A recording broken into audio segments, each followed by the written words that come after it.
But thank you, Danny, for the intro and for the land acknowledgement. We live in, just look at it. Take a minute just to turn around and look at it. It's a beautiful place here in Utah. I'm born and raised in Utah. Like Danny shared, I will be talking from the TEDx stage on how we can look to healthy ecosystems to inspire better work, better businesses, and healthier workplaces. So today, I'm going to be talking to you about work. Let me get my slides here. Who here works by raise of hands? Yeah. Work is a natural human experience. It's something that we all do. It's part of our nature. And who here has been burned out before? Or is currently burned out? Yeah. Who here is an entrepreneur and has had to pivot or has had to change their business or change direction in your career? Yeah, it happens. So I'm going to share some statistics with you, and then Danny gave an intro, so I don't need to give an intro. But we're going to talk about work today. Here's some statistics. This is how many hours we work in a human lifetime. 90,000 hours. That's a lot of hours. Another statistic is that as of 2021, 8 in 10 American workers are experiencing chronic workplace stress and burnout. Who here is part of that group? Yeah. Also, this is part of the TED Talk. Last year, 2023, was the all-time low for employee happiness. Let that sink in for a second. We work 90,000 hours in our lifetimes. Many of us are experiencing chronic workplace stress and burnout. And it's in our nature to work. This is really relevant to those of us in the room, but the research that I was doing for this TED Talk and the research that I do also within my work at Westminster is that I work with a lot of small businesses. Here in the States, hello. Okay, bye. I'll project. I'll project. You just, no worries. We'll go with the flow, right? That's part of the TED Talk too. There's a lot of flow in nature. There's airflow, there's water flow, there's all sorts of flow. So we're going to go with the flow today. And I'm really lucky because since the mayor's not here, I have an abundance of time. We talk a lot about, in HumanWork, we talk a lot about scarcity versus abundance. Our culture of work and our culture of our economy is rooted in scarcity, and I'm on a mission to really make that shift toward what nature is. Nature is abundant, and so I'm going to embrace this abundance of time. But what I was saying is that here in the States, over 50% of small businesses fail in the first 5 years. Small businesses make up the majority of our global economic opportunity. We're missing out on a lot of really, really amazing stuff. Who here works in a way that you really desire to be in purpose? Oh, microphone's working again. Hello. You really desire to work and share your gifts and your skills and your purpose and your strengths. I would imagine that many of us have chosen the careers that we are in sort of in that direction, right? These statistics aren't meant to be grim. They're just to say, like, this is the culture of our work right now, is that it's not particularly healthy. And what I've been up to in my curiosity in wandering these beautiful mountains is wondering, like, how do we humanize the nature of work? How do we make it actually healthy for us so that we can share our skills and our gifts with our communities, with other businesses, and collaborate? And I look to nature and I'm thinking, like, wow, like, nature is inherently cooperative. It's inherently abundant. It's inherently innovative. It's inherently resilient and sustainable. These are all things that we want in our businesses. And so how can we look to nature to make work better for us, both as individuals who are working for others and those of us who are running businesses? And so today, I'm going to share some ideas on how we can do that. Danny shared a little bit about my work. I teach at Westminster. I teach strategy and leadership there. And my background in education is really rooted in experiential education. Growing up here in Utah, I played in the mountains a lot. I continue to do that. And I always use this analogy of learning to ride a bike. Who likes to ride bikes? Yeah, not everybody, not as many as all of us working, but learning to ride a bike, you can read a book how to learn how to ride a bike, but the best way to learn how to ride a bike is to ride it, and to ride it in an experiential way, in a safe way. And so my background is rooted in experiential education, and that's what I do at Westminster, and that's what we're going to do here today. Is I'm not going to be up here just like preaching at you about how to humanize your work and what you should be doing better and all of that. We're actually going to do it together. So I've passed out some worksheets. On the back side, there are areas where you can take notes, and we're going to do some activities, and we're going to actually practice this stuff and embody it. And so you're like, okay, Charlie, what does humanizing the nature of work mean? Well, I did miss this slide while we were in the ups and downs of things. But I want to reiterate that work isn't working. It's not working for us very well. We're burned out, all of that. And so we're going to explore how we can help make work better for us by looking to nature. So we're going to humanize the nature of work. So what does that mean? To me, humanizing the nature of work means embracing our whole human selves. And that's why I'm stoked to be here specifically at the Queer Chamber, is that many of us have had to do the work to really understand who we deeply are and authentically are. And we've had to show up in places where we don't necessarily match the standard. We have had to really own our own identities and our own values and our own ways of being. And that's how I'm inviting in humanizing work. And so that's really exciting to me that I get to be here today with all of my fellow queers, because we actually have the advantage here. Because we've done the work already to understand our unique needs, how we show up in the world, and how we can be ourselves. And so humanizing the nature of work is to be our whole human selves in work. A lot of, especially the older generations, has anybody heard leave life at the door? Leave life at the door. Is this working? Okay. Yeah, so I remember many years ago, I was working for a consulting firm, and I remember they asked me to leave my life at the door. Like myself. Like everything except for work. And I had to leave myself. That's asking me to disassociate from myself and come in and show up in a way that's not me. And so for me, in the past 5 years or so, I've been working with a lot of small business owners, and I've been teaching at Westminster, and I've been doing all of these things. And what I've learned is that it's not about the skills. It's not about the skills of the work. We can all learn those. I can learn how to manage personal finance. I can learn how to I can learn how to run a business. I can learn how to do my accounting even though I don't like it. What I found is helping small business owners and working with students at Westminster is that it's not about the tactical skills, it's about our relationship to work.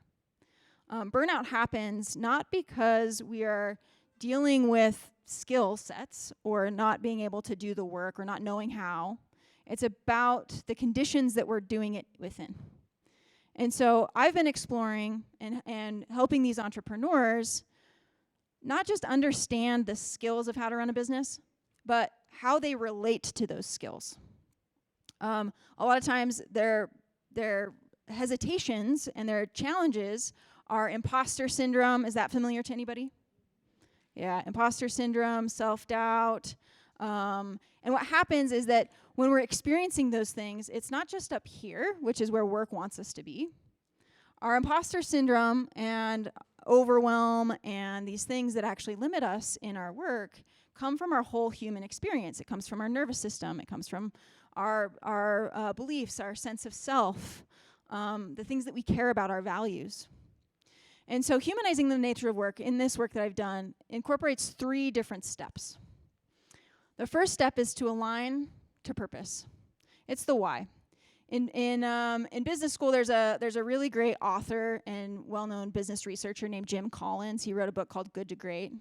It's actually a really good book, but he studied the common traits of the world's greatest companies and found that those that are really truly aligned to their core purpose and values are far more likely to succeed in the long term.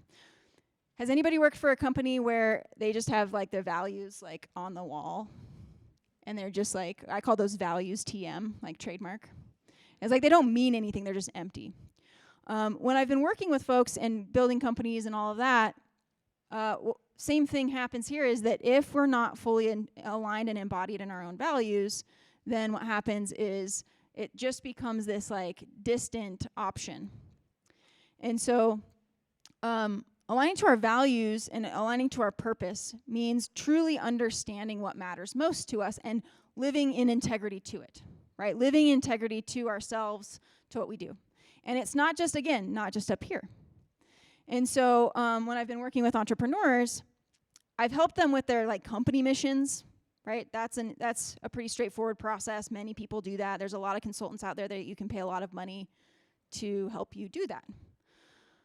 But what I found is that it's the individual, if they're not connected with their own values and their own purpose, then whatever the mission is of the company doesn't matter because it's just words.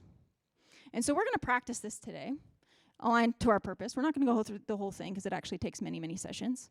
But we're going to practice alignment.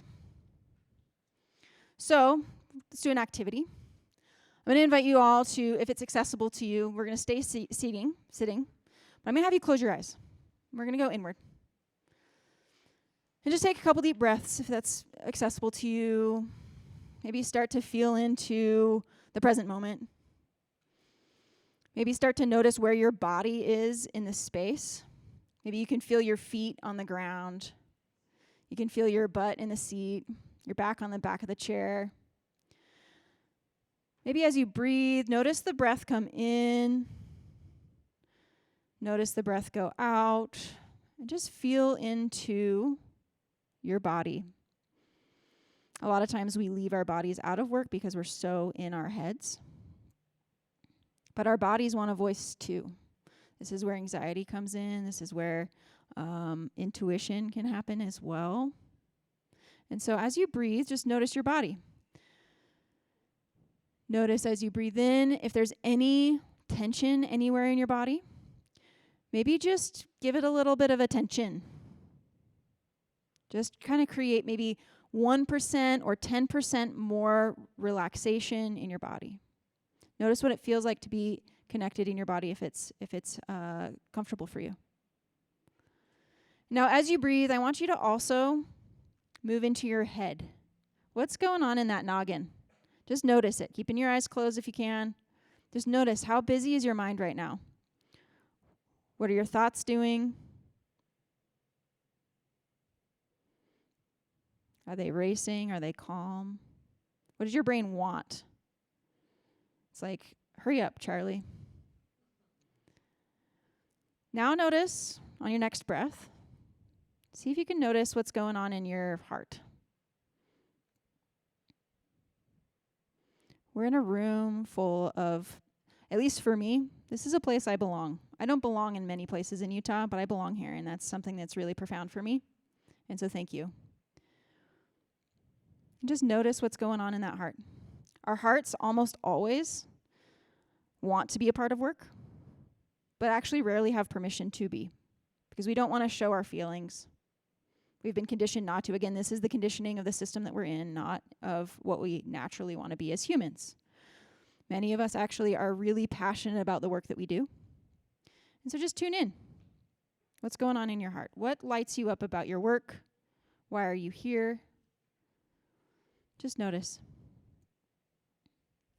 Lastly, on your next breath, I'm going to have you just tune into whatever your deepest identity, your deepest self, however you relate to that. Some people relate to it as self, that internal voice, source, spirit, the divine.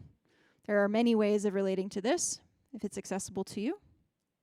But a lot of times this is also left out of work, is we have these inklings of like, oh, I should do this or I shouldn't do that. But because our culture of work wants us to be in our heads so much, that we lose touch with that voice. So now on your next breath, just notice what it's like to have connection with all parts of you. And if there are other parts of you that you need to invite in, then please do so. But just notice what's it like to be in connection with yourself. And if you were to ask yourself, what do I want my work to be?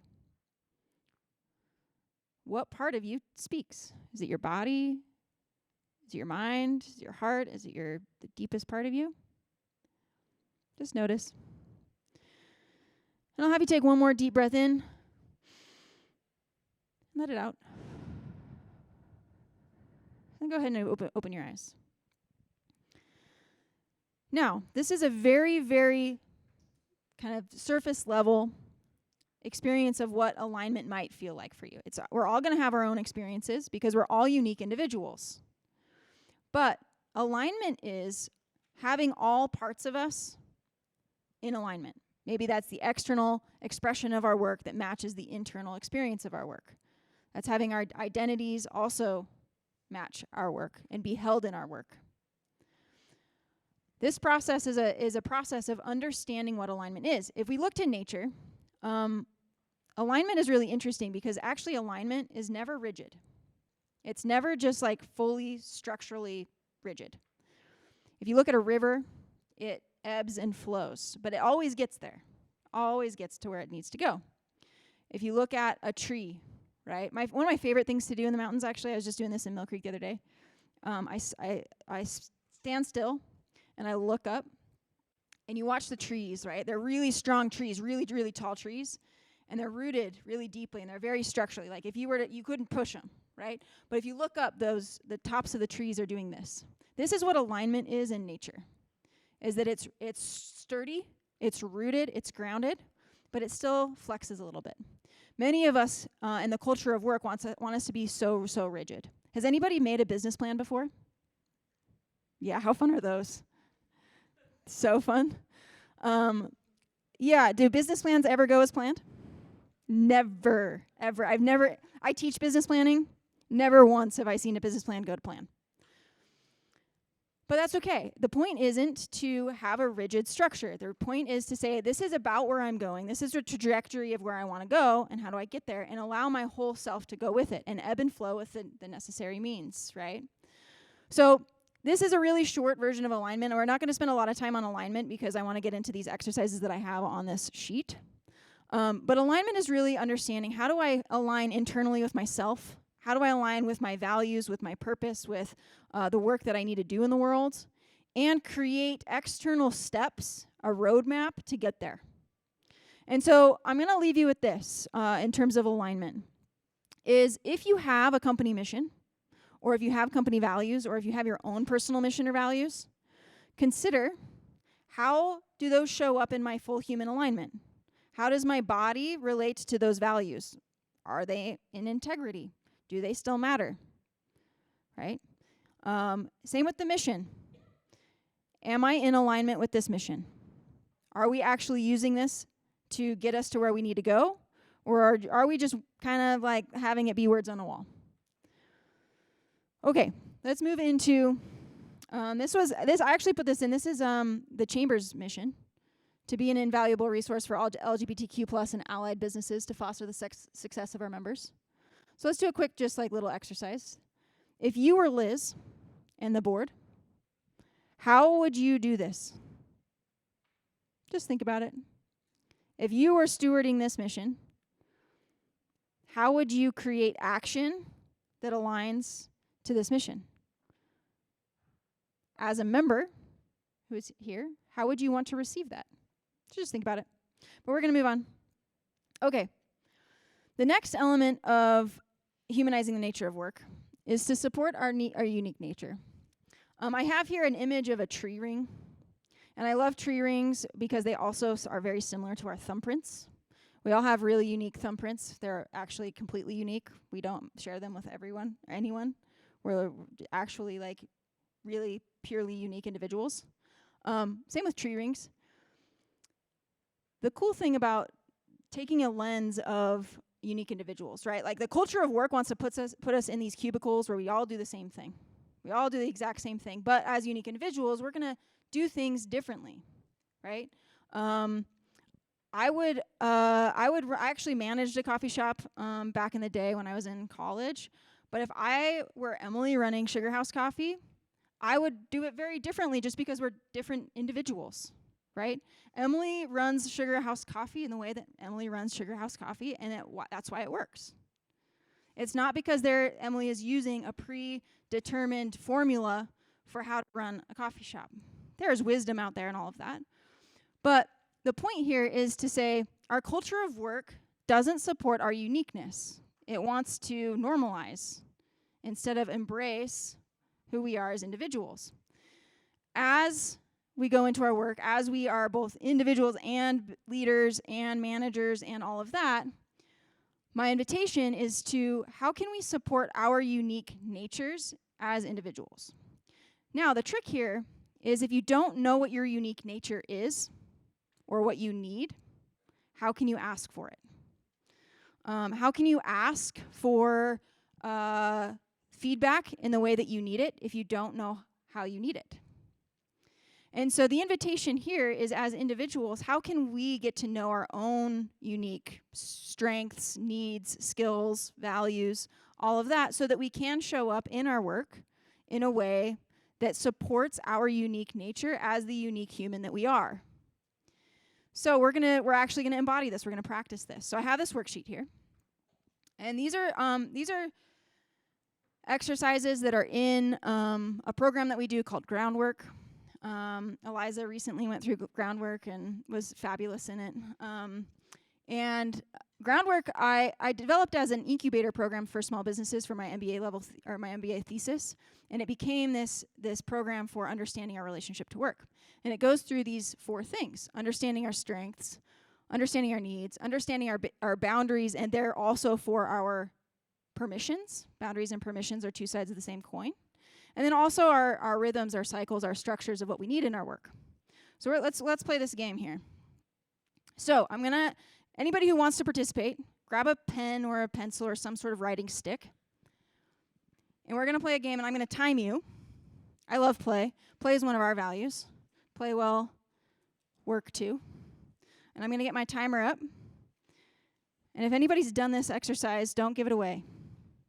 This is fun. So on that piece of paper, what you're going to do is when I say go, you're going to wait until I say go with your non-dominant hand, the one that you don't usually write with.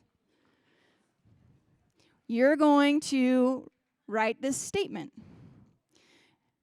We're going to all do it together, or I'm not going to do it with you because I'm holding a microphone and a phone. But you're going to write this down. And then when you're done, look up at me so I know everybody's done, and I'm going to stop the timer. Are we ready? On your marks. Is everybody clear on that? So you're going to, using your non-dominant hand, write that statement, and on your marks, get set, go. I feel like we need some fun music.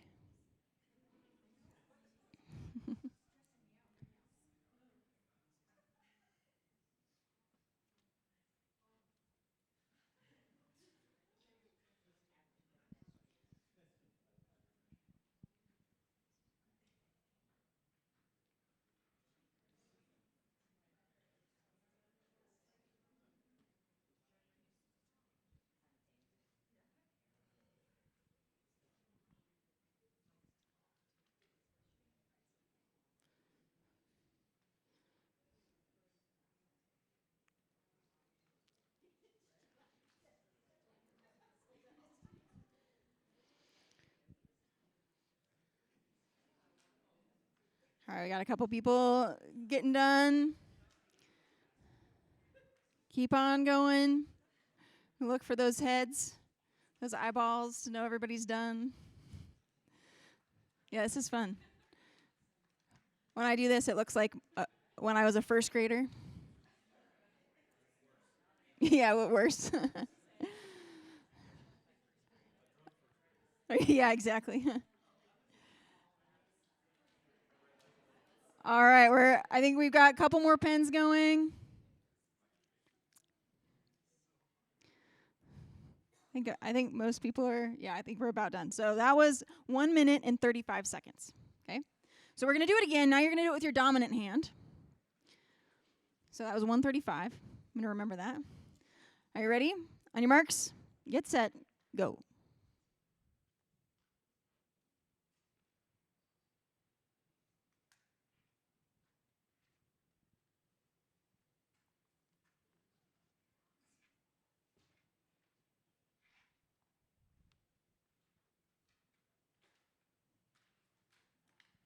Whoa, y'all are fast.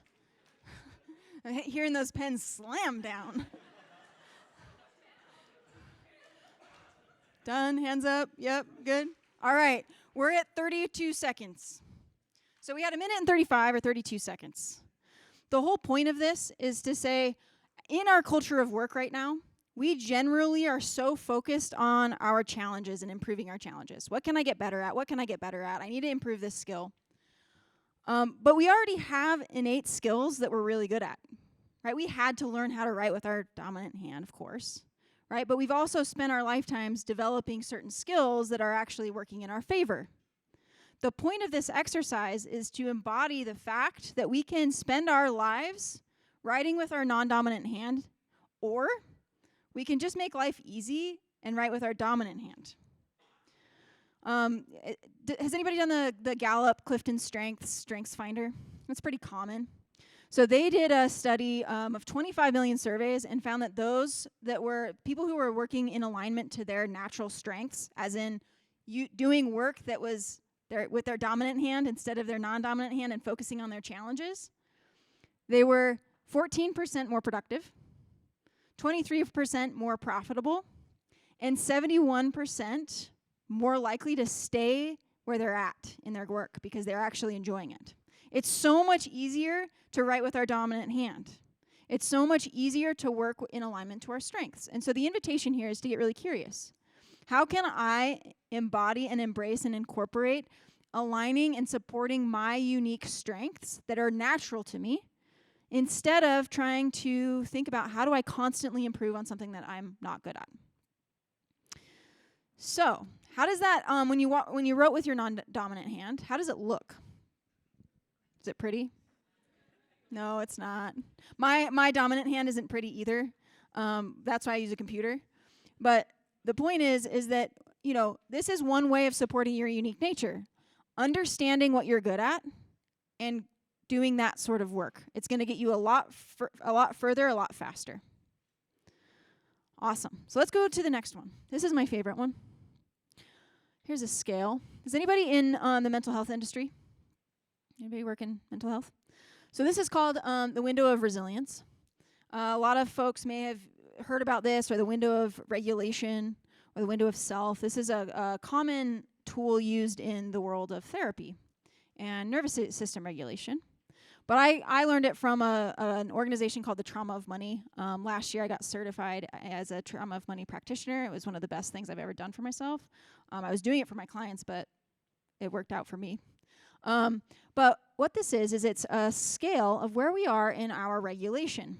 So earlier we did our little meditation and understood kind of where we were in our bodies.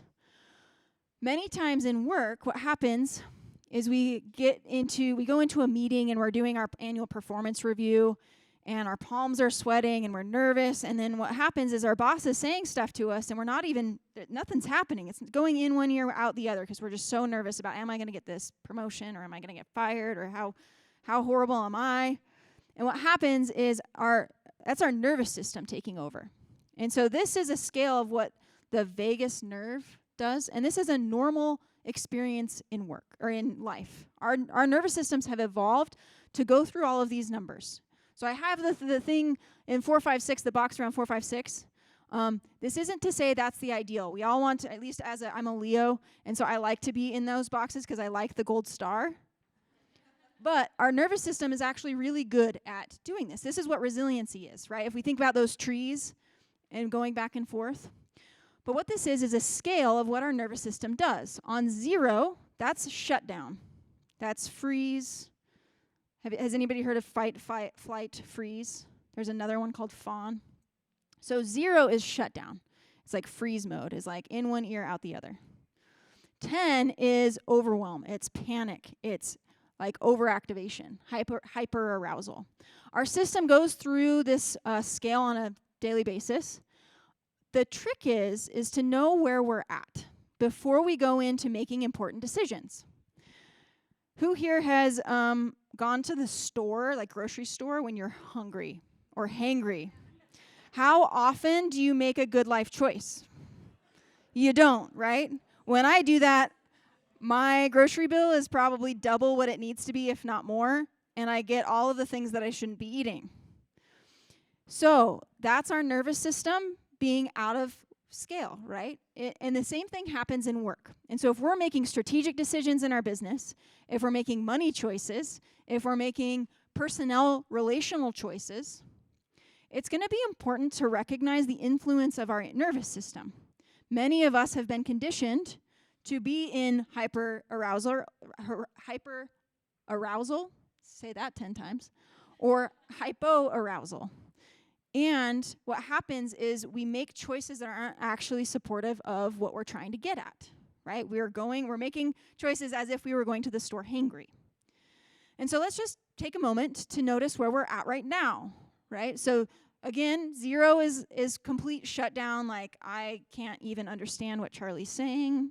I just want to go home and go to bed and hide under the blanket. 10 is the tiger is chasing me and I am running and I'm in full panic attack. So just take like 10 seconds, notice where you're at. And just by show of hands, where are we on that spectrum? 5 being like I'm purely aligned, I'm in like Zen mode, I'm like very calm and I'm clear-headed and I'm thinking well, I'm nourished. Where are we at? I saw a couple hands. We got a 7, 6, 5. Yeah, good. So we're about there. I'm about a 7 because I'm up here talking in front of all of you. The trick is to notice. And so what we're going to do is like, okay, I can notice, but then what? I still have to make these decisions. Well, now I'm going to give you some tools to help regulate. When you're in that meeting with your boss or your employee and it's a hard conversation, what happens is we're going to get one way or the other based on where we're conditioned. And that's from our social conditioning, our family conditioning, work conditioning. But if we're actually in that window, we're going to make a much better choice. And so there are many, many, many ways to regulate. But some of them are breath work. But I'm going to invite those of you who feel comfortable with it, go ahead and stand up. We're going to do like an actual physical embodiment here. We're going to do a little regulation. So some of us are like tired and we're in a conference room. Maybe we're closer to like 0. Maybe we're like a 3. We're tired. We want to go home. We didn't sleep well last night. I know Shannon and I were in that bucket, not sleeping well. Same with Eliza. We were talking about that earlier. So what we're going to do is just notice where you were. And now I'm going to put the mic down because I need both hands. So what you're going to do is we're just going to stand firmly, plant your feet if you can. Be mindful of your needs here. And then just, it looks really silly. Don't hit anybody, but just do this. Just sway like the tree. Let those arms flop around. Just let them flop. Now, as you do this, go ahead and take a couple deep breaths. And now just start bouncing on your heels. This is always fun. And now let's shake out those arms. And now do the hokey pokey. All right. Sit down. The point here is to now notice, how are our nervous systems now? I heard some deep breaths. Maybe we're feeling just a smidge better. I'm feeling a smidge better. So there's many ways that you can regulate. I use nature a lot. There's exercise, there's breath work, there's yoga. Who else has regulation tactics out there that work for them? Just yell them out. Dancing, meditation. What else? Music, singing, play, hiking, furry friends, exercise. That is not one. Drinking water, yes. Drinking water. Cold water therapy is really good. So splashing cold water on your face or putting an ice pack on the back of your neck. One one of my favorite ways of doing this is like if I'm actually in a hard conversation, is I do box breathing in my own head. Box breathing is where you breathe in, and we'll do it together. Ready? You're going to breathe in, and then you're going to hold it. So you're going to go in for 1, 2, 3, 4, hold, 2, 3, 4, exhale, 2, 3, 4, hold, 2, 3, 4. If you do that 4 times, this was a Navy SEAL technique. It's going to regulate your nervous system. So you can do that while you're in hard conversations. But the point here is to say, okay, how is my nervous system influencing my ability to work? In trauma of money, this influences us constantly. For me, this is how I financially fawn. Financial fawning is a way of giving away my work so that you'll like me. But my nervous system wasn't doing that. I know better. I know that I shouldn't give my work away for free. But my nervous system was like, no, Charlie. You got to have these people like you, and so you've got to like do whatever you need to do to like get them to like you. Right? Other people fight. They'll like have hard negotiation tactics. Other people freeze where they just like, I have no idea what I need. Other people, what did we do? Flight. Yeah, run away. Anyway, the point of this is to say, how can I bring awareness of my own nervous system state in my work so that I can be in alignment to myself and make the right choices for me and my work? Cool? Okay, we're going to do one more. This is another one of my favorite ones. This goes into the TED Talk. Nature has rhythm. We're in fall right now. What's happening? The leaves are changing color. What do? They change color and then they fall. That's why it's called fall, right?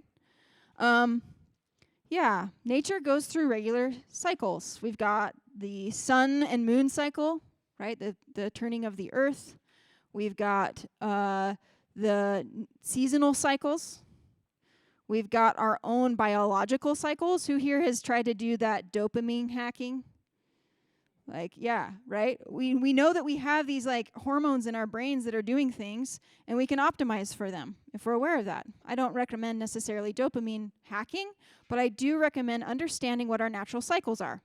Our businesses are also going to have natural cycles. So folks who work in the outdoor industry might have a season like the ski resorts. They only work in the winter. I mean, now they're doing more and more in the summertime, but their big season is in the winter. Whose business here has seasonality to it? Yeah.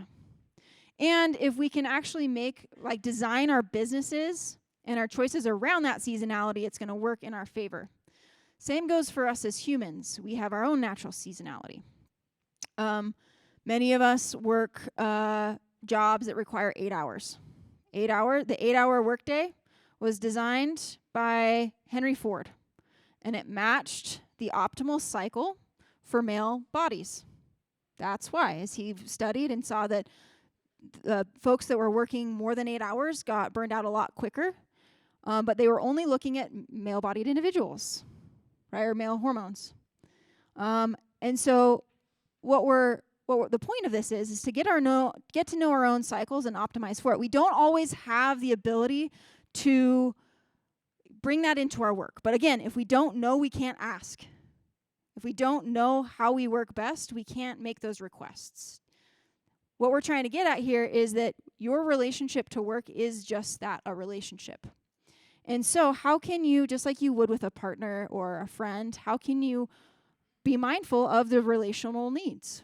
So seasonal cycles are fun. We've got our natural rhythms. We've got our hormonal rhythms. We've got the sun and the moon. Many of us, I know that we're doing an astrology. That's you, right? An astrology, there's cycles there, right? There's cycles, but then we also have our synthetic cycles, which are our calendar cycles. Quarters, that's fun. Do we operate on quarters? No. Calendars, fiscal years. Fiscal years is my favorite. Right? Is we're like forced into these like arbitrary timelines that are just for the convenience of something. And sometimes they work. I'm not gonna bash on those cycles because sometimes they really work. Right? Some companies do a lot and have a lot of work done, and people work well in sprint cycles. Like those 2-week like project cycles. So what we're going to do here is we're going to do a little introspection with ourselves and get really curious. So I've got 3 of them here: natural rhythms, calendar rhythms, daylight cycle. We're going to start with daylight. Thinking about yourself throughout the day, when do you get your best work done? Is it 9 to 5? I get my best work done from like 8 until noon, and then I need a break, and I get another big energy boost like 4 p.m. Just take note, right? Write it down. Get curious. What's your ideal daylight cycle?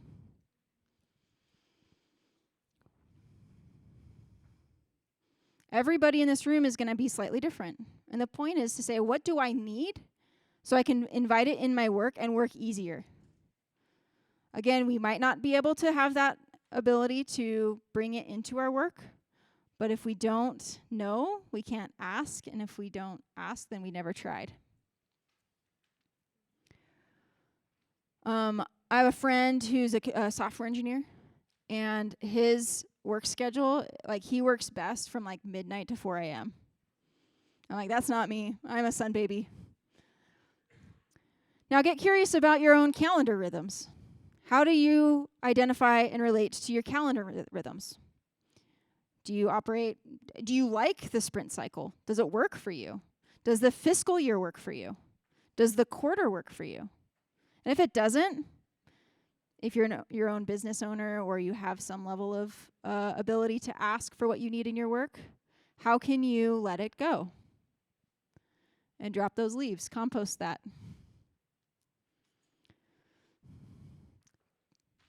The last cycle is your natural rhythms. This one's my favorite. Getting curious around what is my natural rhythm. Who here gets seasonal affective disorder when it's the winter and we're so tired and it's nighttime all day? I lived in Oregon for a hot second, and that didn't work for me because it was just too dark. I need the sun. I live in one of the sunniest places in the world, and I still have to take a high dose vitamin D in the winter. So recognize, okay, when do I get my most creative work done? Throughout the year, throughout the seasons, right? When is your productivity time? When you're like, yes, I can create this new product. When do you like to do the socializing, right? These sorts of things. Many of us have our own natural cycles in this. And if you can optimize for them, then you're going to actually be energized during those moments versus like showing up here today and be like, ugh, I'm so tired of networking. I've been doing it all summer long. You can optimize for your business too. The last one I want to get curious of is your hormonal cycles, right? Is your serotonin, your dopamine, all of those things. Again, I mentioned that the 8-hour work day and the 40-hour work week was a very, very smart optimization for Henry Ford. Those of us who don't operate on an 8-hour work or 8-hour cycle, energy cycle, those of us who work on a 28-day cycle, how does that factor into your work? How do your natural ebbs and flows influence your creativity, your productivity, all of those things? Good things to get curious about. Okay. The last step here is to integrate. This means that you're going to integrate it into your own internal ecosystems. This means to literally incorporate. I love the word incorporate because it's both a business term and a body term. So corpus is to embody. So incorporate is how do you actually walk this walk now? How do you actually take it into your work? How do you do what you need to do to support your own unique nature, to support and align to your purpose and values? Work is a relational experience. It requires other people. Business requires other people. That's how we do business. Even though AI is trying to take over and all of those things, we have to be in relationship. And so how can you bring this into your own experience of work, both in your internal system and in your community? Right? We are an ecosystem here. And how can you actually embody this? How can you bring it into your own ecosystem? So we're going to take just 1 minute, and I'm going to have you in your tables just to integrate, if you can, swing back there. how are you going to take some of this information and practice it and embody it and integrate it into your own work experience? Because without integration, it doesn't work. Those of us who have been in therapy for a long time, you can go to therapy and you can do all of the work in therapy, but if you don't actually do it in your life, it doesn't matter, right? And so this is the same thing. So I'm going to invite you just for 1 minute, talk amongst yourselves. How are you going to integrate this, incorporate it into your own work experience?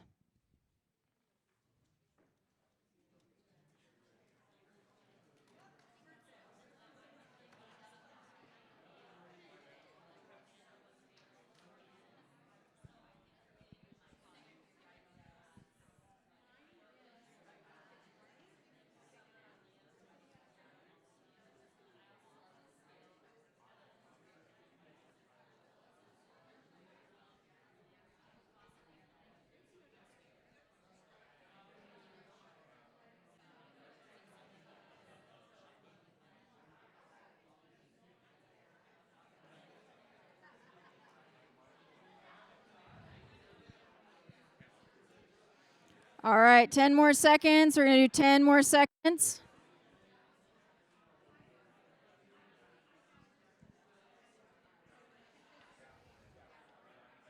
All right, come on back. Come on back. We'll have more time to integrate later. We're going to go on a coffee break in a little bit. We'll have more time to do that.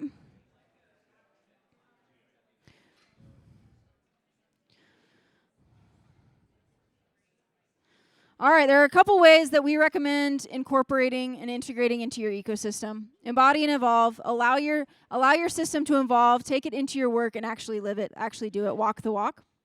Share it just like you just did. Be witnessed in your work within safe and supportive communities. Find mentors and support to actually support it and to help continue and give you encouragement and feedback. And then support who supports you. So, did I go too fast? Here you go. I'll go back. So now you're like, okay, Charlie, now what's next here? I think everybody's done taking pictures of that. These are the 3 ways that we've found to humanize the nature of work. Align to your nature, align to your purpose. Why are you here? Why are you doing this work? Align to your values. Support your unique nature. Optimize for those seasonal cycles. Understand what your nervous system is doing and how is it influencing your work. Is it helping you or is it hindering you? What do you need to not to go to the store hangry? How do you need to go to work and show up in your workplaces in a regulated state so that you can do your best work? And how do you support your clients and your team and your people in doing the same thing? And then integrate it into your ecosystem. So this is the invitation to humanize the nature of work with us. So again, I'm the founder of HumanWork. We're going to come back to that slide. But we've got a couple programs that we do to help. So we do this both for individuals and for organizations. We work with teams in this, and then folks who are curious about this on your own. We have a program called Core Ideology, and that's really a deep dive into how do you align to work that works for you? What is your purpose and values as an organization or as an individual? Recently did this with JC and the Project Rainbow team. It was fabulous. It was so much fun. We also have a program called Groundwork. We offer it in a 12-week professional certification program and a 4-week mini-series. I'll have information on that later. And then we have a membership program that is a professional development and mentoring network where we have a whole ecosystem of professional mentors to help support you in both the human and the work. So that's all I got. Questions, answers, funny jokes? Cool. I will be sitting over here. I'll be around, so if you do have questions, come chat with me. I'd love to hear about your work. I'd love to hear about who you are as a human and how we can help you find work that works for you and create that within your own organization. Also, please come to the TED Talk. October 7th at Rose Wagner. Again, I'll be speaking around the how to look to nature to inspire better businesses and workplace cultures. So please come hang out with us. There's a lot of other really, really incredible speakers. And so that's October 7th at Rose Wagner. I know tickets are going fast, so you might, if you want to come, you might want to look at getting those. It's on TEDxSaltLakeCity.com. So I'm